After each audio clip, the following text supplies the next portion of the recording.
thank you, Linda Sensei. Thank you, everyone, for coming here today. I would like to talk about my English history.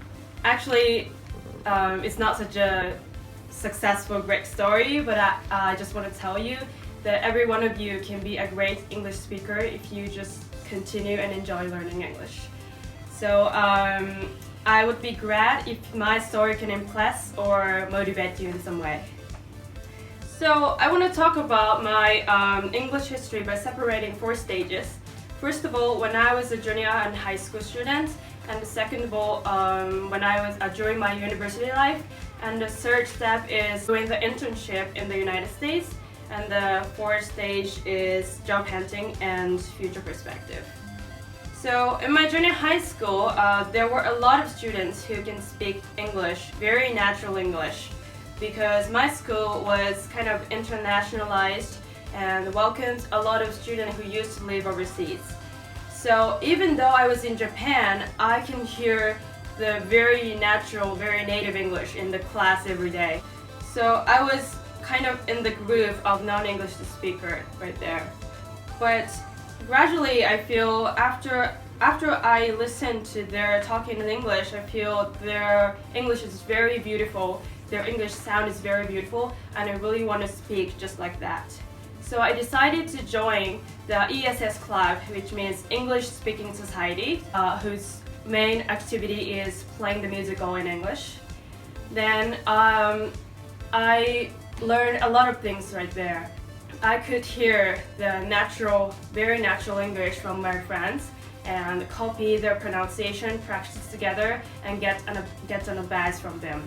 Thought it was a great chance to develop my English proficiency. The real teacher are right there. Moreover, I can have many opportunity to speak out in English in front of the audience.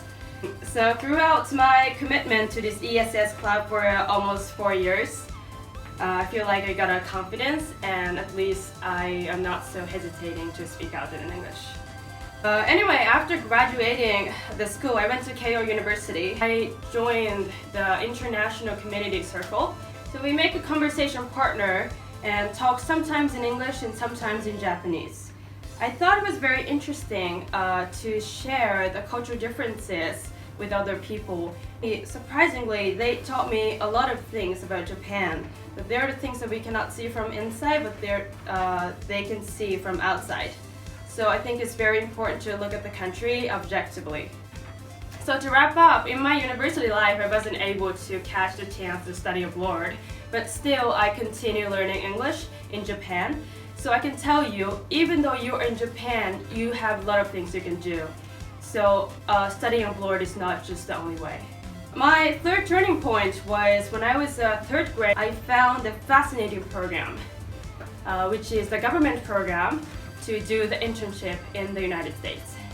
I thought that was the best program for me because I was learning American politics in the research seminar in the university. The place was Washington, D.C., which is the center of the American and international politics. So I jumped to the program and wrote every resume, I took every interview, and then finally I grabbed the chance.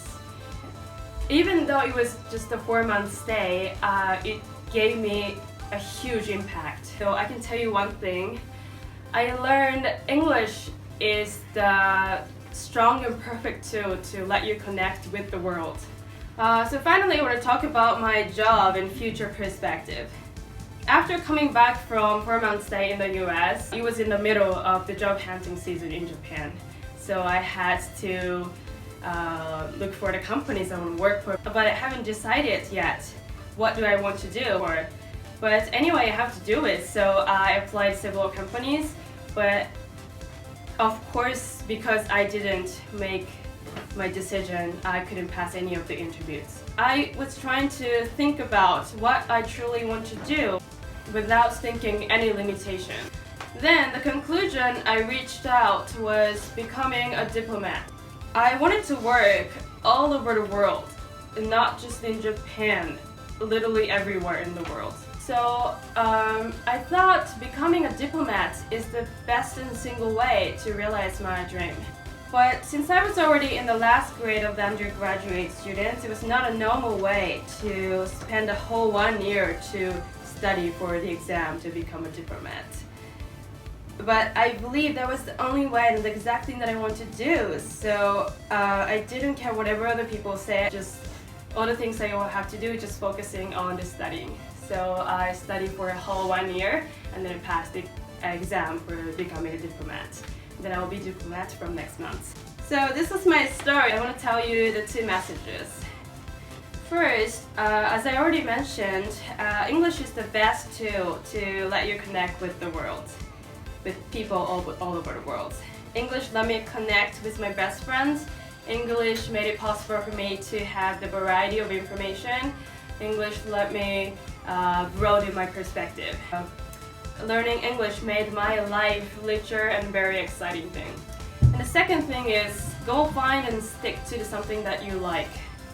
This is not just about English, it's something about life. In my case, English was something that I like.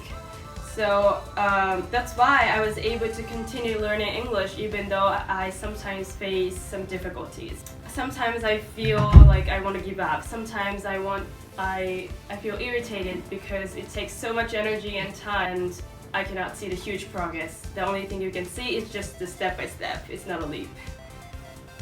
However, I enjoyed learning English just because I love English. So if you have something that you really like from your heart, just stick to it and be the professional of that. So thank you all for listening. Thank you very much.